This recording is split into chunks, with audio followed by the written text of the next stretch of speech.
So the biggest issue that I have been had brought up at school um, with coaches and parents this year and last year was eating disorders.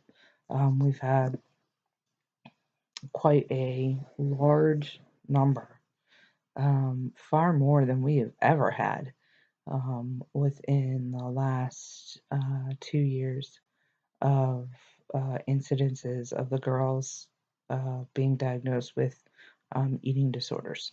Um, and not just, anorexia or bulimia, just a rash of different um, types of eating disorders, even, crossover of types, anorexia and bulimia, or a binge eating disorder with bulimic tendencies, things like that. Um, so, the first major thing for people to recognize is the fact that the, the classifications of eating disorders have changed. The you know, the codes, the in code index 9, 10, you know,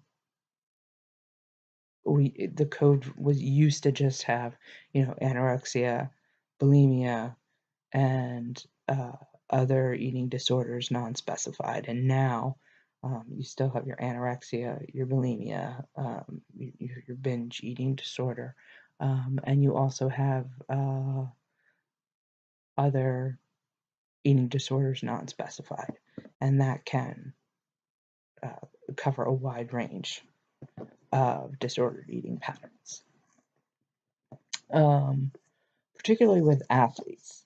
Um, as an article by Sanda and Borgen brought up that, athletes that perform in sports that have um, a lot of body consciousness to them, or weight requirements, such as like boxing, wrestling, um, those where aesthetically your body movements need to be aesthetically pleasing, or they are aesthetically measured, uh, particularly uh, competitive cheerleading. Um, you are your whole entire score for your competition routine is, synchronicity, body, the whole, how you look, your facials, how high you can get your flyers. Um, so there's a large pressure, particularly, on flyers to be as small and weigh as less as they can, uh, to get higher up in the air, gets more scores. Um, the same thing with, certainly bases are not immune to it at all, particularly those that do synchro tumbling. The lighter you are, the faster you can tumble. The faster you can tumble, the more difficulty scoring tumbling you can get. Obviously, any kind of dance, ballet, tap, jazz, um, Irish dancing, uh, modern dance, they're looking at the lines of your body. How aesthetically pleasing are the lines? So they also are very susceptible to eating disorders. Um, Even those sports, track sports, um, those such as those events, high jump, triple jump, pole vaulting, um, sprinters, especially.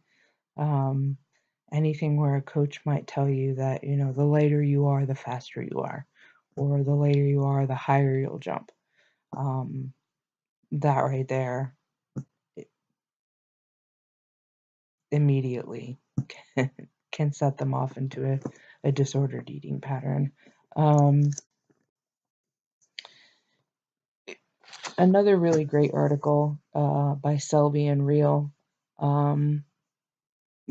discusses the debate between, whether athletes are at a greater risk than non-athletes.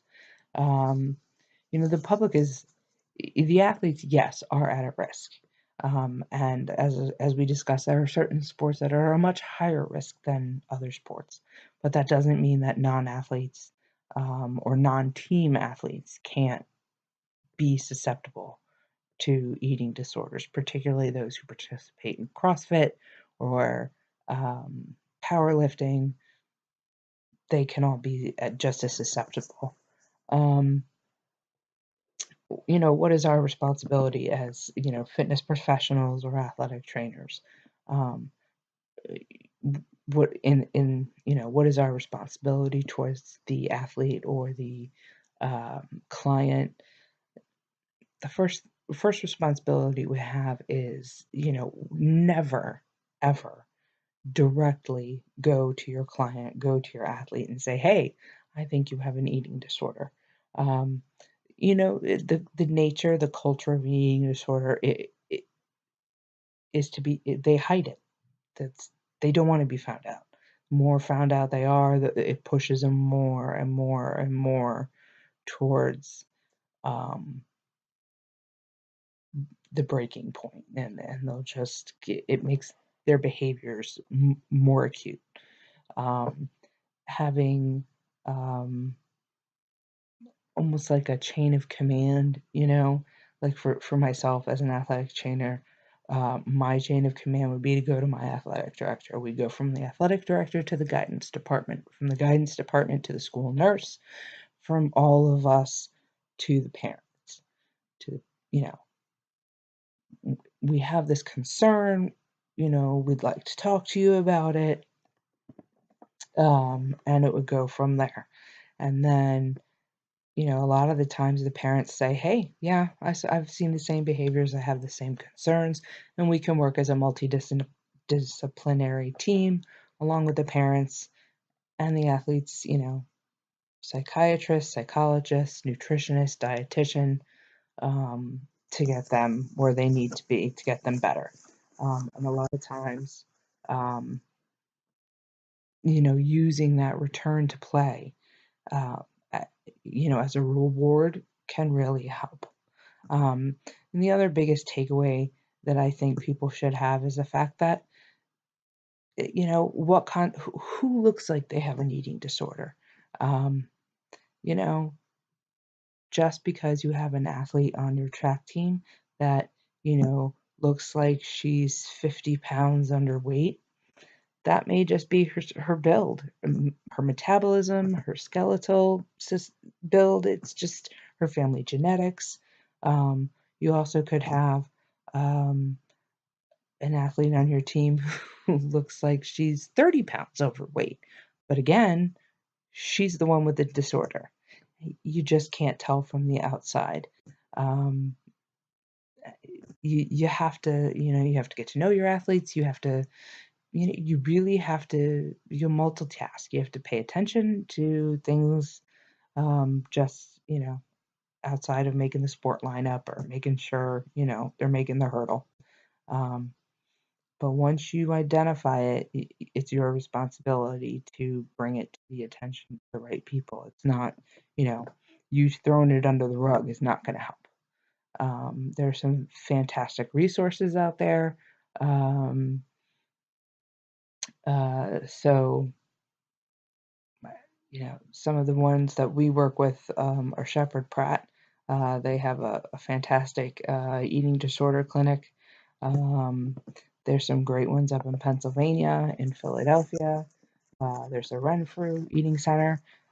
They are fantastic. They are nationally ranked, nationally known. They work with people all over the country to help with eating disorders. So I encourage you to reach out to any of those places if you suspect that any of your clients or athletes are in trouble.